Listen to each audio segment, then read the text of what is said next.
Dear student, आज हम class 6 NCERT math का चैप्टर नंबर 3 का इंट्रोडक्शन देखने वाले हैं, जिस चैप्टर का नाम है प्लेइंग विथ नंबर्स, जिसे हिंदी में संख्याओं का खेल कहते हैं। इसके पहले हमने 2 वीडियो अपलोड कर चुका है, पार्ट 1 पार्ट 2, और आपने वो नहीं देखा है तो हमारे वीडियो के डिस्क्रिप्शन में दिए गए लिंक पे क्लिक करके वो वीडियो देख सकते हैं। और आगे हमारा जो टॉपिक है वो है गुणज, इसे हम इंग्लिश में कहते हैं मल्टीपल। तो चलिए समझते हैं गुणज किसे कहते हैं। तो देखिए, किसी संख्या के गुणज उसके गुणांकों के रूप में होंगे, अर्थात किसी भी संख्या के गुणनखंड या तो उसके बराबर होंगे या फिर उससे बड़े होंगे। इसके कहने का मतलब यह है कि कोई भी संख्या है, कोई भी नंबर दिया हो तो उसको गुणा के रूप में लिखेंगे, और गुणा के रूप में लिखने पे जो मतलब प्रक्रिया है, जो क्रिया है, वो हमारा गुणज कहलाता है। जो गुणज होता है वो गुणज उस संख्या के बराबर होगा या उससे बड़ा होगा, छोटा कभी नहीं होगा। तो हम एक लाइन में आपको समझा दें कि गुणज किसे कहते हैं। तो गुणज देखिए, गुणज का मतलब समझिए टेबल यानी पहाड़ा, कि जैसे 7 इंटू 1 करते हैं तो 7 होता है, 7 इंटू 2 इक्वल टू कितना होता है 14, यानी 7 1 जा 7, 7 2 जा 14, 7 3 जा 21। इस तरह हम लोग टेबल पढ़ते हैं ना, इसी तरह ये गुणज होता है इसका। यानी मान लीजिए ये दिया है 7 का गुणज, तो 7 का गुणज दिया है तो क्या किए हैं, 7 का गुणज देखिए 7 लिखा है, तो 7 इंटू 1 7, और इसका 14 गुणज है 7 का, तो इसमें किससे 7 में किससे मल्टीप्लाई किया गया है 2 से, यानी 2 से गुणा किया गया है तो हुआ है 14। इसी तरह 3 से मल्टीप्लाई करेंगे तो 21, इसी तरह 4 से मल्टीप्लाई करेंगे 7 में तो 28 यानी 28। ठीक है, अब चलिए अगले एग्जाम्पल देखिए, 9 का गुणज बताना है। तो 9 का गुणज देखिए, 9 में 1 का मल्टीप्लाई करेंगे तो 9 हो जाएगा, फिर से इसमें 2 का मल्टीप्लाई करेंगे तो 18 हो जाएगा, फिर से 3 का मल्टीप्लाई करेंगे तो 27 हो जाएगा। इसी तरह 4 5 6 7 8 9 में इसी तरह मल्टीप्लाई करते जाएंगे। तो यह हम लोग मल्टीप्लाई जहाँ तक मन करे वहाँ तक कर सकते हैं, इसे कोई सीमा नहीं है। इसीलिए सबसे बड़ा गुणज क्या होता है, अपरिमित होता है, यानी इनफाइनाइट होता है। और सबसे छोटा गुणज क्या होता है, वही संख्या होता है, नंबर होता है। जो नंबर दिया होता है वही नंबर होता है सबसे छोटा गुणज। इसलिए सबसे बड़ा गुणज का कोई परिमित नहीं है, यानी कोई लिमिट नहीं है, वो इनफाइनाइट होगा, अनंत होगा। तो गुणज समझ में आ गया। अब चलिए चलते हैं अगले टॉपिक की तरफ। अगला टॉपिक है हमारा गुणनखंड। तो देखिए, गुणनखंड किसे कहते हैं। तो गुणनखंड का आप मतलब समझ लीजिए पहले। गुणनखंड यानी किसी भी संख्या को गुणा के रूप में खंडित करके लिखने की क्रिया को ही क्या कहते हैं, गुणनखंड कहते हैं। यानी कोई भी नंबर दे दिया हो, ठीक है, उसको गुणा के रूप में क्या कर दे, अलग अलग कर दे, तो उस क्रिया को हम गुणनखंड कहते हैं। तो चलिए इसको हम पहले परिभाषा द्वारा समझाते हैं आपको। तो गुणनखंड को हम इंग्लिश में कहते हैं फैक्टर। किसी भी संख्या को अन्य संख्याओं के गुणनफल के रूप में तोड़ने की क्रिया को गणित में गुणनखंड कहते हैं। यानी कोई भी संख्या दे दिया हो और उसको गुणनफल के रूप में तोड़ के लिखने की क्रिया को ही गणित में उसे क्या कहते हैं, गुणनखंड कहते हैं। देखिए हम एग्जाम्पल द्वारा आपको समझा रहे हैं। 12 लिखा हुआ है, 12 को हम क्या लिख सकते हैं, 2 इंटू 2 इंटू 3 लिख सकते हैं ना, 2 दूना 4 आती है 12। ठीक, ये भी देखिए 18 है, जो इसको भी क्या लिख सकते हैं, 2 इंटू 3 इंटू 3, 2 3 6 3 18। तो इसी तरह इसको क्या करेंगे, कई पार्ट में तोड़ के गुणा के रूप में लिखेंगे, उसे ही हम गुणनखंड कहेंगे।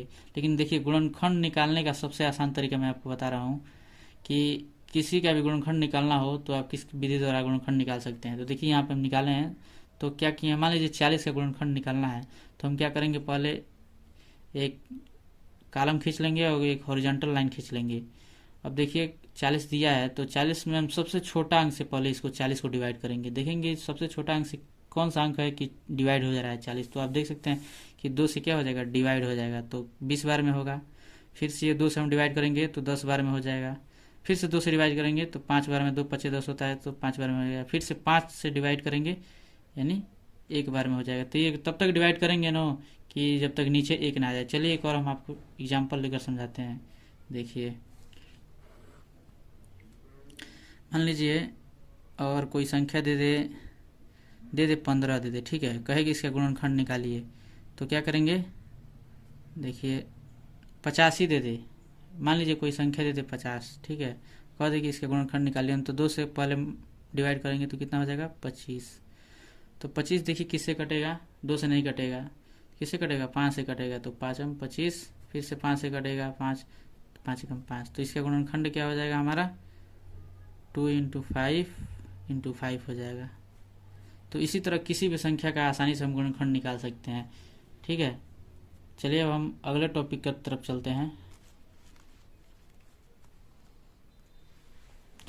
अब हमारा अगला टॉपिक है सार्वगुणज। सार्वगुणज किसे कहते हैं, तो समझिए। सार्वगुणज, सार्व मतलब होता है सभी, ठीक है।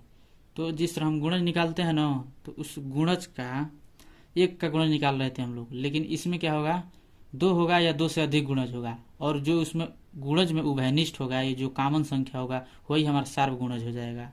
जैसे ये हमारा दिया है क्वेश्चन, देखिए एग्जाम्पल के तौर पे 3, 5, 6 का सार्वगुणज ज्ञात कीजिए। तो हम क्या करेंगे, पहले 3 का गुणज निकालेंगे। तो 3 का गुणज देखिए, 3, 6, 9, 12, 15, 18, 21, 24, 27, 30, डाट डाट आगे आप जितना भी गुणज निकाल सकते हैं। और फिर से 5 का निकाले हैं गुणज और 6 का निकाले हैं। अब देखेंगे इन तीनों में उभयनिष्ठ कौन सा है। तो देखिए इन तीनों में उभयनिष्ठ आपको कौन सा दिख रहा है, तो 3 नहीं है, 3 पहले में है लेकिन दूसरे में, तीसरे में भी नहीं है, 6 भी नहीं है, 9 पहले दूसरे, केवल पहले में 9 है, 12 देखिए पहले और तीसरे में है लेकिन दूसरे में नहीं है, 15 पहले और दूसरे में है लेकिन तीसरे में नहीं है, 18 पहले और तीसरे में है लेकिन दूसरे में नहीं है, 21 किसी में भी नहीं है, 24 पहले में है दूसरे में नहीं है, तीसरे में है, 27 भी किसी में नहीं है, 30 देखिए 30 पहले में भी है, दूसरे में भी है, तीसरे में भी है, यानी हमारा सार्वगुणज क्या होगा, 30 होगा। तो ये हमारा सार्वगुणज आंसर क्या हो जाएगा, 30। इसी तरह सार्वगुणज निकालते हैं, यानी किसी भी संख्या का देगा, नंबर का देगा, गुणज निकालने के लिए 2 होगा या 2 से अधिक संख्या होगा, एक कभी नहीं होगा। और कैसे निकालेंगे, देखेंगे कि ये 2 या 3 से अधिक संख्या देगा, देखेंगे इसमें गुणज निकालने के बाद से कौन सा उभयनिष्ठ है। जो तीनों में उभयनिष्ठ होगा यानी कॉमन होगा, वही हमारा सार्वगुणज होगा। ठीक है, अब चलते हैं अगले एग्जाम्पल की तरफ। देखिए एक और एग्जाम्पल है, इसको आप समझ लीजिए। 5 और 10 का सार्वगुणज ज्ञात करना है।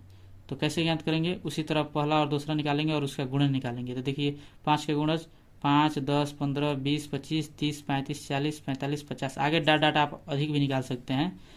ठीक है, और ये है 10 का गुणज निकालना है, तो 10, 20, 30, 40, 50, 60, 70, 80, 90। अब इसमें देखेंगे कि उभयनिष्ठ कौन सा है। जो उभयनिष्ठ होगा, जो नंबर उभयनिष्ठ होगा, वही हमारा सार्वगुणज होगा।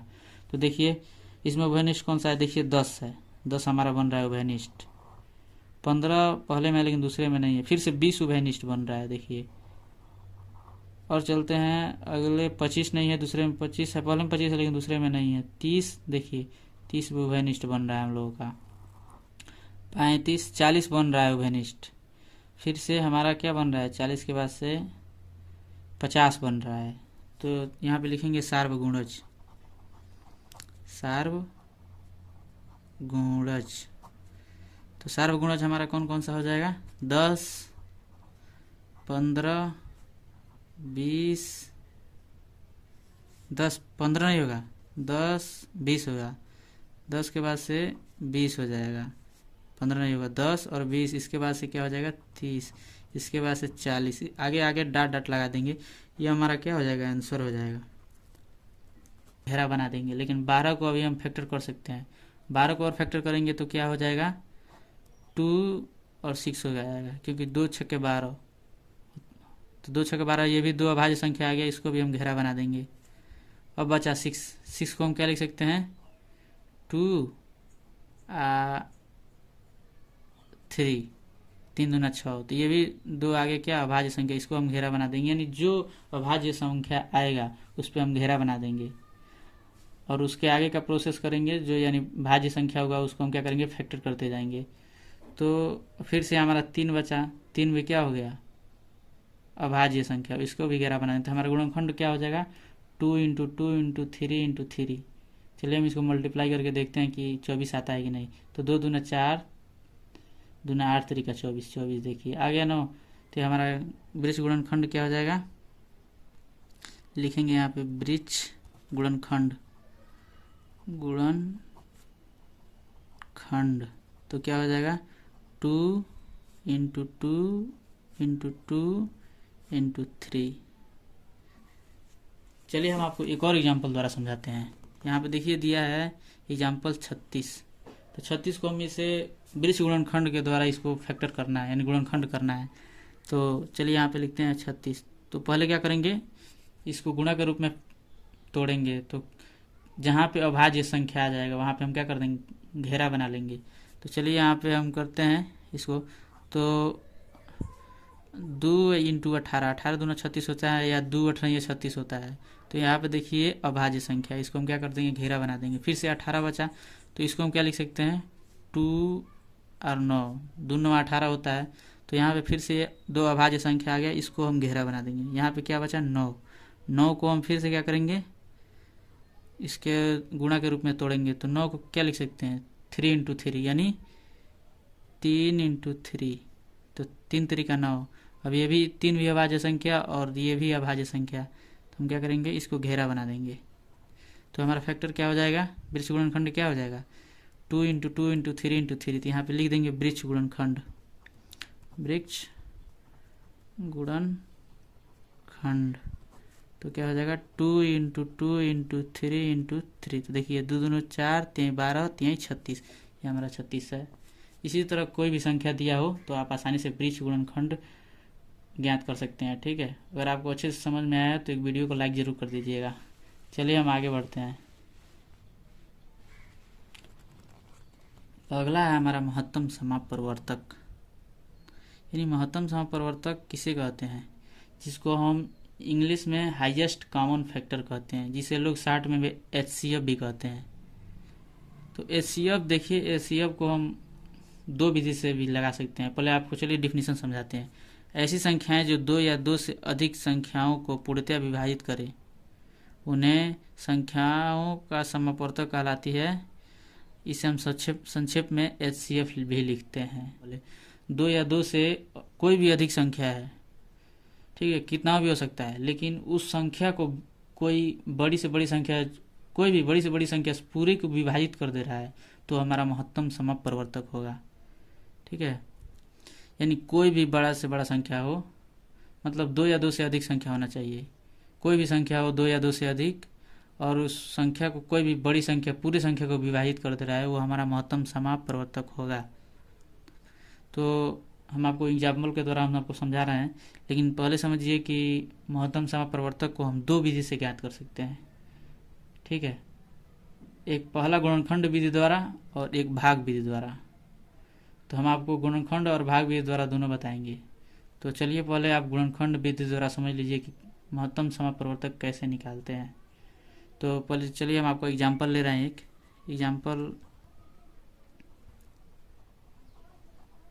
एग्जाम्पल ले लीजिए आप। एग्जाम्पल हम ले रहे हैं 8 ले रहे हैं, 12 और 20। तो इसको हमें महत्तम समापवर्तक ज्ञात करना है। तो हम इसको पहले हम गुणनखंड विधि द्वारा ज्ञात करेंगे। तो गुणनखंड विधि द्वारा कैसे ज्ञात करेंगे, तो देखिए गुणनखंड पहले निकालेंगे इसका। तो गुणनखंड निकालने का हम आपको रूल बता चुके हैं। तो गुणनखंड कैसे निकालेंगे, तो सबसे पहले हम 8 का निकालेंगे गुणनखंड। तो 2 चौको 8, 2 दूना 4 और 2 एकम 2। फिर से 12 का निकालेंगे, तो 2 छक्के 12, 2 तिहाई 6, 3 एकम 3। फिर से हम 20 का निकालेंगे। तो 20 का निकालेंगे तो 2 दहिये 20, 2 पच्चे 10 और 5 एकम 5, यानी 8, 12 और 20। तो हम पहले 8 का गुणनखंड क्या हो जाएगा, 2 इंटू 2 इंटू 2, 2 इंटू 2 इंटू 2। फिर से 12 का क्या हो जाएगा, 2 इंटू 2 इंटू 3। फिर से 20 का क्या हो जाएगा, 2 इंटू 2 इंटू 5। तो हमारा इसमें देखेंगे कि कौन सा उभयनिष्ठ है। तो इसमें उभयनिष्ठ देखिए ये 2 है, तीनों में है। दूसरे में भी देखिए तीनों में है 2, लेकिन 2 3 5 तीसरे स्थान पे तीनों में अलग अलग है, 2 3 5 अलग अलग है। लेकिन इसमें जो है 2 उभयनिष्ठ है और फिर से एक और 2 उभयनिष्ठ, यानी दोनों कॉमन है। तो हमारा क्या हो जाएगा, हम महत्तम समापवर्तक को 60 में लिखेंगे HC और F। तो हमारा HCF क्या हो जाएगा, 2 इंटू 2 हो जाएगा, इक्वल टू 4। यही हमारा आंसर हो जाएगा। तो ये रहा एक विधि, यानी गुणनखंड विधि। ये रहा गुणनखंड विधि। हम अब आपको भाग विधि द्वारा इसको समझाएंगे कि भाग विधि द्वारा आप इसको कैसे हल कर सकते हैं। तो देखिए भाग विधि द्वारा हल करने का क्या तरीका है। सबसे पहले हम छोटा अंक लेते हैं। तो छोटा अंक हमारा क्या है इसमें 8। तो यहाँ पे क्या लिख देंगे 8 लिख देंगे।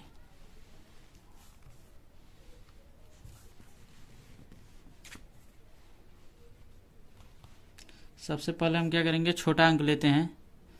तो सबसे पहले हम छोटा अंक लेंगे। तो सबसे पहले हमारा छोटा अंक क्या हो जाएगा 8 हो जाएगा। सबसे पहले हम पहले छोटा अंक लेंगे तो हमारा 8 हो जाएगा। यहाँ पे अब क्या करते हैं सबसे बड़ा अंक लेते हैं। तो सबसे बड़ा अंक क्या है हमारा 20 है। तो 20 लेंगे। तो 20 यहाँ पे लिख देंगे। अब क्या करेंगे 8 से भाग देंगे 20 में। तो 8 से भाग देंगे 20 में तो 2 बार में जाएगा 8 दूना 16। अब यहाँ पे क्या बचेगा 8 दूना 16। 20 में से 16 जाए क्या बचेगा 4। अब क्या करेंगे अब हमारा 8। अब क्या करते हैं देखिए जिससे भाग देते हैं ठीक है। तो 8 से हम भाग दे रहे हैं 20 में तो 2 बार में गया है 16 बचा 4 यहाँ पे। अब क्या करते हैं जिससे भाग देते हैं ठीक है जो शेषफल बचता है उससे अब उसमें भाग देते हैं। जैसे मान लीजिए 8 से हम भाग दे रहे हैं तो 8 से भाग देने तो 2 बार में गया 16 तो 4 बचा। लेकिन अब जिससे भाग दे रहे हैं ठीक है अब उसमें शेषफल से भाग देते हैं। तो शेषफल यहाँ पे हमारा 4 है तो उसमें हम क्या करेंगे 4 से भाग देंगे 8 में। तो कितने बार में जाएगा 2 बार में। तो अब यहाँ पे क्या बचा यहाँ पे कुछ 8 आया तो यहाँ पे कट हो जाएगा। तो अब देखिए 4 बार में 2 बार में 4 से ये क्या हो जा रहा है डिवाइड हो जा रहा है। तो अब हम क्या करेंगे अब इससे बड़ा अंक देखेंगे इसमें जो हमारा ये है। अब इसमें 12 बच रहा है ना 12। तो अब 12 को भी लेंगे तो क्या करेंगे 4 से। इसमें छोटा क्या बचा है 4 से डिवाइड हो जा रहा है। तो हम 4 से 12 को डिवाइड करेंगे। तो यहाँ पे क्या करेंगे एक जगह और यहाँ पे कॉलम बनाएंगे और 4 से इसको क्या करेंगे डिवाइड करेंगे 12 को।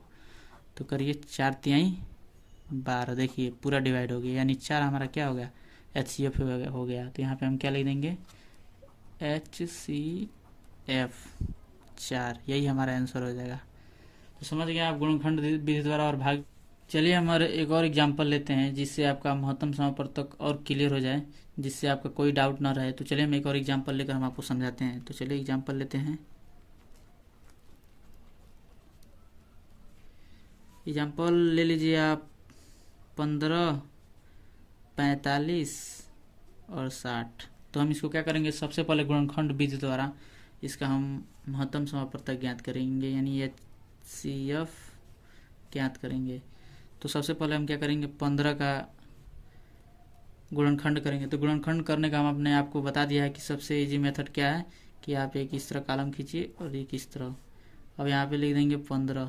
तो सबसे पहले छोटी संख्या से इसको डिवाइड करेंगे। तो सबसे पहले 3 से डिवाइड होगा 2 से तो होगा नहीं। तो 2 से करेंगे 3 से करेंगे तो क्या हो जाएगा 5 बार में 3 5 15 5 एकम 5 यानी हमारा गुणनखंड क्या हो जाएगा 3 × 5। अब हमारा अगला है 45। तो 45 को हम इसी तरह गुणनखंड विधि द्वारा करेंगे। तो क्या करेंगे यहाँ पे हम लिखेंगे 45। तो 45 किससे डिवाइड होगा सबसे पहले छोटी संख्या से करेंगे। तो छोटी संख्या है 3 से हम करेंगे। तो 3 एकम 3 3 5 15 यानी 15 3 45 15 बार में जाएगा। फिर से 3 से डिवाइड होगा 3 5 15। 5 किससे डिवाइड होगा 5 ही से होगा। नीचे 1 आ गया जहाँ 1 आ जाएगा नीचे वहाँ छोड़ देंगे। तो यहाँ पे हमारा गुणनखंड क्या हो जाएगा 3 × 3 × 5। तो 3 × 3 × 5। अब हमारा बचा अगला 60। 60 को क्या करेंगे इसी तरह हम गुणनखंड विधि द्वारा इसका फैक्टर करेंगे। तो देखिए हम यहाँ पे फैक्टर कर रहे हैं। तो यहाँ पे हो जाएगा हमारा 60। तो 2 से चला जाएगा ये तो 30 बार में। फिर से 2 से जाएगा 15 बार में। अब ये 3 से जाएगा 3 5 15। फिर से 5 से जाएगा 5 एकम 5 यानी नीचे 1 आ गया तो छोड़ देंगे। तो हमारा गुणनखंड क्या हो जाएगा 2 × 2 × 3 × 5। अब इन तीनों में देखेंगे उभयनिष्ठ कौन सा है। तो इन तीनों में उभयनिष्ठ आप देखिए कौन सा है। तो 3 पहले में भी है दूसरे में भी है तीसरे में भी है यानी हमारा उभयनिष्ठ कौन सा है 3 है। देखिए जो उभयनिष्ठ रहता है उसी संख्या को लेते हैं और किसी भी संख्या को नहीं लेते हैं। देखिए 5 पहले में भी है दूसरे में भी है तीसरे में भी है। तो क्या लिखेंगे 5 भी लेंगे। लेकिन यहाँ पे नीचे 2 बच रहा है तो इन दोनों में नहीं है उभयनिष्ठ नहीं होगा यानी 3 और 5 ही केवल तीनों में है। तो ये हमारा उभयनिष्ठ 3 और 5 है। तो यहाँ पे क्या लिखेंगे एच सी और एफ, तो एच सी एफ क्या हो जाएगा 3 × 5 हो जाएगा इक्वल टू 15, 3×5 = 15, यही हमारा क्या हो जाएगा आंसर हो जाएगा। ये था गुणनखंड विधि। लेकिन चलिए हम आपको भाग विधि द्वारा भी समझाते हैं। तो हमारा क्वेश्चन क्या था, हमारा क्वेश्चन था 15, 45, 15, 45 और 60। तो हम इसको सबसे पहले क्या करेंगे, छोटा अंक से भाग देंगे। तो छोटा अंक से भाग देने के लिए हम क्या लिखेंगे, पहले 15 छोटा है तो 15 को लेंगे और सबसे बड़ा अंक में भाग देते हैं। तो बड़ा अंक क्या है 60, 60 लेंगे। तो अब देखिए इसको डिवाइड करेंगे तो 15 से डिवाइड करेंगे तो कितने बार में जाएगा, 4 बार में। तो 60 कट गया पूरा, तो यहाँ 15 बचा। तो अब फिर से किस में करेंगे, 45 बचा है तो 45 में भी डिवाइड तो करना है। तो यहाँ पे देखिए एक और यहाँ पे कॉलम बनाएंगे। अब 15 को किस में भाग देंगे, 45 में। शेष आता तो उससे भाग देते इसमें, लेकिन शेष नहीं आएगा है, इसीलिए इस छोटे संख्या से ही इन दोनों में भाग देंगे। तो देखिए हम 15 को 45 में भाग दे रहे हैं, तो यहाँ पे क्या बच रहा है 45। तो 45 लेंगे तो कितने बार में जाएगा, 3 बार में। तो 15 3 45, ये क्या हो जाएगा, कट जाएगा। तो हमारा आंसर क्या हो जाएगा 15, ये हमारा क्या हो जाएगा आंसर। यहाँ पे HCF लिख देंगे, HCF। समझ में आ गया। तो इसी तरह कोई भी क्वेश्चन दिया हो तो आप गुणनखंड विधि द्वारा या भाग विधि द्वारा हल कर सकते हैं। क्वेश्चन जो देगा वो आपको पूछेगा कि गुणनखंड विधि द्वारा हल कीजिए या भाग विधि द्वारा, तो आपको किसी एक विधि द्वारा हल करना रहेगा। ठीक है, हमने आपको दोनों बता दिया है कि आपको जो दोनों समझ में आ जाए, जो पूछ लीजिए वो आप हल कर लीजिएगा। ठीक है, अगला चलिए, अब हमारा अगला टॉपिक है लघुत्तम समापवर्त्य, जिसे हम अंग्रेजी में लिस्ट कॉमन मल्टीपल कहते हैं, जिसे हम शॉर्ट में LCM भी कहते हैं। चलिए इसका हम परिभाषा देखते हैं पहले। 2 या 2 से अधिक संख्याओं का लघुत्तम समापवर्त्य वह छोटी से छोटी संख्या है जो दी गई संख्याओं से पूर्णतः विभाजित हो जाए। तो इस परिभाषा कहने का आशय ये है कि 2 या 2 से कोई बड़ी संख्या, 2 या 2 से अधिक संख्या है जिसका लघुत्तम समापवर्त्य है, तो उस लघुत्तम समापवर्त्य जो छोटी से छोटी संख्या से विभाजित हो जा रही है, तो वही हमारा क्या हो जाएगा, लघुत्तम समापवर्त्य हो जाएगा। चलिए हम आपको इसको डिफिनीशन द्वारा समझाते हैं।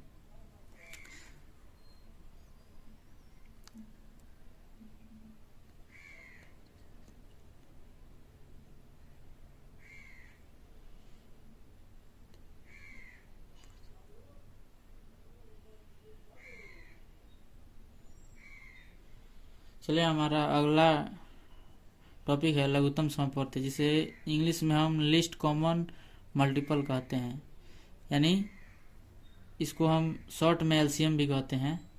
तो चलिए इसको हम परिभाषा देखते हैं। इसका परिभाषा है 2 या 2 से अधिक संख्याओं का लघुत्तम समापवर्त्य वह छोटी से छोटी संख्या है जो दी हुई।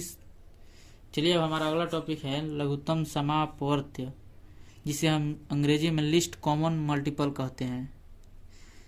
तो इसका चलिए हम पहले परिभाषा देखते हैं। 2 या 2 से अधिक संख्याओं का लघुत्तम समापवर्त्य वह छोटी से छोटी संख्या है जो दी गई संख्याओं से पूर्णतः विभाजित हो जाए। यानी 2 या 2 से अधिक संख्या का लघुत्तम समापवर्त्य है, जिसे छोटी से छोटी संख्या दी गई है, उस संख्या को क्या कर रहे हैं, पूर्णतः विभाजित कर रहा है, उसे हम क्या कहते हैं, लघुत्तम समापवर्त्य कहते हैं। चलिए हम आपको एग्जाम्पल द्वारा समझाते हैं। तो हमें 12 और 18 का LCM निकालना है, यानी लघुत्तम समापवर्त्य निकालना है। तो कैसे निकालेंगे, सबसे पहले हम 12 और 18 को क्या करेंगे, गुणनखंड करेंगे और देखेंगे इसमें पहले कौन सा उभयनिष्ठ है उसको भी लेंगे, और जो उभयनिष्ठ नहीं रहेगा उसको भी लेंगे, और उसके बाद से क्या कर देंगे, उनका मल्टीप्लाई कर देंगे, वही हमारा क्या हो जाएगा, लघुत्तम समापवर्त्य हो जाएगा। चलिए हम आपको पहले एग्जाम्पल द्वारा समझा रहे हैं। तो पहले हम 12 को क्या करेंगे, गुणनखंड करेंगे। तो 12 गुणनखंड करेंगे तो हमने आपको बताया कैसे करते हैं। तो 2 छक्के 12, 2 तिहाई 6, 3 एकम 3। तो हमारा 12 का क्या हो जाएगा फैक्टर, 2 × 2 × 3। अब किसका करेंगे, 18 का करेंगे फैक्टर। तो 18 का फैक्टर करेंगे तो क्या करेंगे, यहाँ पे क्या लिखेंगे 18 और इसका फैक्टर करेंगे। तो सबसे पहले जानते हैं आप छोटी संख्या से डिवाइड करते हैं। तो 2 × 9 = 18, 2 से जाएगा, फिर से 9 किससे कटेगा, 3 से, 3 3 का 9 और 3 एकम 3, नीचे का आ गया तो अब छोड़ देंगे। तो इसका हमारा फैक्टर क्या हो जाएगा, 2 × 3 × 3। तो 2 × 3 × 3 हो जाएगा। अब इसमें देखेंगे कि हमारा उभयनिष्ठ कौन सा है। तो उभयनिष्ठ आप देख रहे हैं कि 2 है ना, दोनों में उभयनिष्ठ। ये फिर से 2 नहीं है, इसमें 2 है तो इसमें 3 3 है, फिर से यहाँ पे देखिए 3 है। तो पहले में और दूसरे में क्या उभयनिष्ठ है, 3। तो 2 और 3 दोनों उभयनिष्ठ है। तो देखिए इसमें क्या करते हैं, एलसीएम को हम 60 में लघुत्तम समापूर्त को हम 60 में एलसीएम लिखते हैं, लघुत्तम समापूर्त को हम 60 में एलसीएम लिखते हैं। तो क्या हो जाएगा हमारा एलसीएम, तो उभयनिष्ठ पहले लिखेंगे, उभयनिष्ठ कौन सा है 2, फिर से इसमें उभयनिष्ठ कौन सा है 3। अब इसके बाद से लिखेंगे जो उभयनिष्ठ नहीं है, तो उभयनिष्ठ कौन सा नहीं है 2 नहीं है, 2 को भी इसमें साथ मल्टीप्लाई करेंगे। फिर से उभयनिष्ठ कौन सा नहीं है 3 नहीं है, देखिए इसमें नीचे 3 दिया है, इसको भी ले लेंगे। यानी इसमें क्या करते हैं कि जो उभयनिष्ठ रहता है उसको एक बार लिखते हैं, जो उभयनिष्ठ नहीं रहता है उसको भी लेते हैं और उनको मल्टीप्लाई कर देते हैं। अब मल्टीप्लाई करने के बाद से जो आंसर आता है वही हमारा एलसीएम होता है। लेकिन हम एचसीएफ यानी हाईएस्ट कॉमन फैक्टर, जिसे हम मशक कहते हैं, महत्तम समापवर्तक, उसमें क्या करते थे, जो कॉमन होता था उसी को बस लेते थे और मल्टीप्लाई कर देते, वही हमारा आंसर हो जाता था। लेकिन इसमें जो उभयनिष्ठ होगा उसको भी लिखेंगे, जो उभयनिष्ठ नहीं होगा उसको भी लिखेंगे और उनका क्या कर देंगे, मल्टीप्लाई कर देंगे। मल्टीप्लाई करने के बाद से जो आंसर आएगा वही हमारा क्या हो जाएगा, आंसर हो जाएगा। तो चलिए हम इसका मल्टीप्लाई कर देते हैं। तो मल्टीप्लाई करेंगे तो क्या हो जाएगा, 2 3 6, 6 दूना 12, 12 3 36, तो हमारा क्या हो जाएगा 36, यही हमारा क्या हो जाएगा, आंसर हो जाएगा।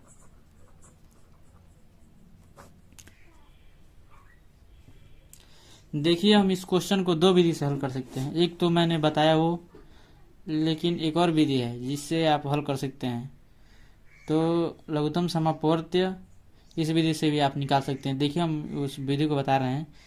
तो ये हमें तो लगता है सबसे इजी विधि यही है, यानी सबसे आसान विधि यही है। जिस विधि से आपको पूछे आप उस विधि से भी लगा सकते हैं, दोनों का आंसर सेम ही आएगा। चलिए हम इसको लगा कर देखते हैं। 12 और 18 का हमें क्या करना है, लघुत्तम समापवर्त्य ज्ञात करना है। तो चलिए हम 12 और 18 का लघुत्तम समापवर्त्य ज्ञात करते हैं। तो इसको ज्ञात करने के लिए देखिए कैसे ज्ञात करते हैं। पहले 12 दिया है तो इसको 12 लिख लेंगे और यहाँ पे 18, और इसके बाद से ऐसे जिस तरह हम गुणनखंड करते हैं वैसे ही कॉलम बना लेंगे ऐसे।